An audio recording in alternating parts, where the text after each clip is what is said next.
കുറേ ആളുകളുടെ വീഡിയോയിൽ കണ്ടിട്ടുണ്ടായിരുന്നു കേട്ടോ. കൊറിയൻ ചീസ് ബണ്ണ് നല്ല വില കൊടുത്ത് നമ്മൾ പുറത്തുനിന്ന് വാങ്ങിക്കുന്ന ഈ ഒരു കൊറിയൻ ചീസ് ബണ്ണ് ഈസി ആയിട്ട് നമുക്ക് വീട്ടിൽ ഉണ്ടാക്കിയെടുക്കാൻ പറ്റും കേട്ടോ. സിമ്പിളാണ് ഇത് ചെയ്തെടുക്കാൻ വേണ്ടിയിട്ട്.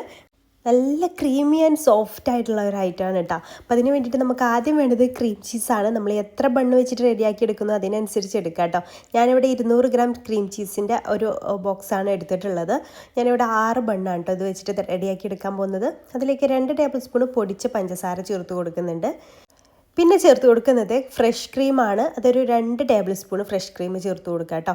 അതിന് പകരം വേണമെന്നുണ്ടെങ്കിലൊക്കെ പാലും ചേർത്ത് കൊടുക്കാം. ഫ്രഷ് ക്രീം ഇല്ലാന്നുണ്ടെങ്കിൽ 2 ടേബിൾ സ്പൂൺ മാത്രം മതി. എന്നിട്ട് ഇതെല്ലാം കൂടെ ഒരു വിസ്ക് വെച്ചിട്ട് നന്നായിട്ട് നിന്ന് മിക്സ് ചെയ്തിട്ട് ജസ്റ്റ് ഒന്ന് മിക്സ് ചെയ്തെടുക്കുക. ഇങ്ങനെ ബീറ്റ് ചെയ്യുന്ന രീതിയിലൊന്ന് മിക്സ് ചെയ്തെടുക്കുക കേട്ടോ. നല്ല ക്രീമി സ്ട്രക്ചറിൽ കിട്ടും. അതാ ഈ ഒരു രീതിയിലായിട്ട് നമുക്ക് കിട്ടും കേട്ടോ.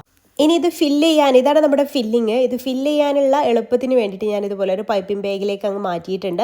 ഇനി അവിടെ 6 ഇതുപോലെ ഒരു മീഡിയം സൈസിലുള്ള ബണ്ണ് എടുത്തിട്ടുണ്ട്. നമുക്ക് ബണ്ണ് വീട്ടിലുണ്ടാക്കിയാണെന്നുണ്ടെങ്കിൽ അങ്ങനെ എടുക്കാം. ഞാനിപ്പോൾ ഷോപ്പിൽ നിന്ന് വാങ്ങിച്ചിട്ടുള്ള പാക്കറ്റിലുള്ള ബണ്ണാണ് എടുത്തിട്ടുള്ളത്. അത് ഇതുപോലെ 4 അല്ലെങ്കിൽ 6 ഇതുപോലെ കട്ട് ചെയ്തെടുക്കാം. ഞാൻ 6 ഇതാക്കിയിട്ട് കട്ട് ചെയ്തെടുക്കുന്നത്. അടി വരെ കട്ട് ചെയ്തരുത്, അത് ഗ്യാപ്പ് ഇട്ടിട്ട് വേണം കട്ട് ചെയ്തെടുക്കാൻ വേണ്ടിയിട്ട്. ഇതിൻ്റെ ഓരോ ഗ്യാപ്പിലും നമ്മൾ ആ ഒരു ക്രീം ഫില്ല് ചെയ്ത് കൊടുക്കണം. പിന്നെ വേറൊരു ഐറ്റം കൂടി സെറ്റ് ചെയ്ത് വെക്കണം. ഒരു 1/2 കപ്പ് മെൽറ്റഡ് ബട്ടർ ബൗളിലേക്ക് ഇട്ട് കൊടുക്കാം. അതിലേക്ക് 1 മുട്ട ചേർത്ത് കൊടുക്കുന്നുണ്ട്. പിന്നെ 1 ടേബിൾ സ്പൂണ് പഞ്ചസാര, 1 ടേബിൾ സ്പൂണ് കണ്ടൻസ് മിൽക്ക് ഉണ്ടെങ്കിൽ അതും ചേർത്ത് കൊടുത്തോളൂ കേട്ടോ. അതും ചേർത്ത് കൊടുക്കുക. പിന്നെ അതിലേക്കൊരു 3 ടേബിൾ സ്പൂണ് പാലാട്ടോ ചേർത്ത് കൊടുക്കുന്നത്. ഇതെല്ലാം കൂടെ നന്നായിട്ടൊന്ന് വിസ്ക് വെച്ചിട്ടൊന്ന് മിക്സ് ചെയ്തെടുക്കാം. ഇനി നമുക്കതിലേക്ക് ചെറുതായിട്ട് അരിഞ്ഞിട്ടുള്ള വെളുത്തുള്ളി ഒരു 2 ടേബിൾ സ്പൂൺ അതിലേക്ക് ചേർത്ത് കൊടുക്കാം. പിന്നെ ഒരു 3 ടേബിൾ സ്പൂണ് മല്ലിയില ചെറുതായിട്ട് അരിഞ്ഞതും ചേർത്ത് കൊടുക്കാം കേട്ടോ. എന്നിട്ട് അതും നന്നായിട്ടൊന്ന് മിക്സ് ചെയ്തെടുക്കുക. പിന്നെ നമുക്ക് ചേർത്ത് കൊടുക്കേണ്ടത് ചില്ലി ഫ്ലേക്സ് ആണ്. അത് 1 ടീസ്പൂണ്. അപ്പോൾ എരിവും മധുരവും ഒക്കെ ഉള്ള ഒരു ഐറ്റമാണ് കേട്ടോ ഈ കൊറിയൻ ചീസ് ബണ്ണ്. അപ്പോൾ ഒരു തവണയെങ്കിലും നിങ്ങളൊന്ന് ട്രൈ ചെയ്ത് നോക്കൊണ്ടോ. ഇതിൻ്റെ ടേസ്റ്റ് അറിയാലോ, ഒരു വെറൈറ്റി ടേസ്റ്റാണ് കേട്ടോ. എരിവും മധുരമൊക്കെ ആകുമ്പോൾ. പിന്നെ 2 നുള്ളു ഉപ്പ് കൂടെ ചേർത്തിട്ട് വീണ്ടും നന്നായിട്ടൊന്ന് മിക്സ് ചെയ്തെടുക്കാം. ഇനി നമുക്ക് നമ്മുടെ ഓരോ ബണ്ണ് ഇങ്ങനെ മുറിച്ച് വെച്ചിട്ടുള്ള ഓരോ ബണ്ണിലും ആ ഒരു ക്രീം, പൈപ്പിംഗ് ബാഗിലാക്കിയിട്ടുള്ള ക്രീം ഉണ്ടല്ലോ, ഓരോ ഗ്യാപ്പിലും ഇതുപോലെ അങ്ങ് ഫില്ല് ചെയ്ത് കൊടുക്കുക. ഓവറായിട്ട് പുറത്തേക്ക് തള്ളി നിൽക്കുന്ന രീതിയിൽ ഫില്ലാവേണ്ട, ജസ്റ്റ് അതിൻ്റെ ഉള്ളിലേക്കൊന്ന് ആയി കിട്ടാൻ വേണ്ടിയിട്ട് ഇതുപോലെ ഒന്ന് ഫില്ല് ചെയ്തെടുക്കുക. അങ്ങനെ ഞാൻ 6 ഫില്ല് ചെയ്തെടുത്തിട്ടുണ്ട്. അതൊരു ബട്ടർ പേപ്പറിൻ്റെ മുകളിലങ്ങ് വെച്ചിട്ട് ഞാൻ ഓവനിലാണ് ഇത് ചെയ്തെടുക്കുന്നത്. പാനിൽ ഇറക്കി വെച്ചിട്ട് അങ്ങനെയും ചെയ്യാം കേട്ടോ. ഇനി ഫിൽ ചെയ്തിട്ടുള്ള ഓരോ ബണ്ണും ഈ ഒരു നമ്മൾ നേരത്തെ റെഡിയാക്കി അടിച്ചിട്ടുള്ള ആ ഒരു മിക്സ് ഉണ്ടല്ലോ അതിൽ ഡിപ്പ് ചെയ്തിട്ട് കംപ്ലീറ്റ് ആയിട്ട് കോട്ട് ചെയ്യുന്ന രീതിയിൽ ഡിപ്പ് ചെയ്യുക.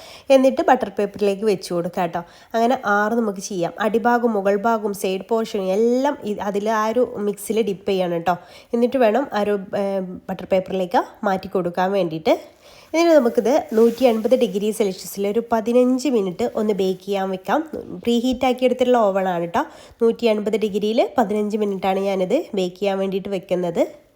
ഇപ്പം നിങ്ങൾ സ്റ്റൗ ടോപ്പിലാണ് ഇത് ചെയ്തെടുക്കുന്നതെന്നുണ്ടെങ്കിൽ മുകൾ ഭാഗമൊക്കെ ആ ഒരു മുട്ടയുടെ ഒക്കെ ഒരു മിക്സ് ഉണ്ടല്ലോ അതും കുക്കാവുന്ന ഇത് നമുക്ക് നോക്കിയാൽ തന്നെ മനസ്സിലാവുമല്ലോ. ഒരു ഗ്ലാസ്സിലിട്ട് വെച്ചിട്ട് അടച്ചു കൊടുത്താൽ മതി. അപ്പോൾ ആ ഒരു സമയമാകുമ്പോൾ പുറത്തെടുത്താൽ മതി കേട്ടോ. അപ്പോൾ അത് അടിപൊളിയായിട്ട് തന്നെ ബേക്കായിട്ട് വന്നിട്ടുണ്ട്.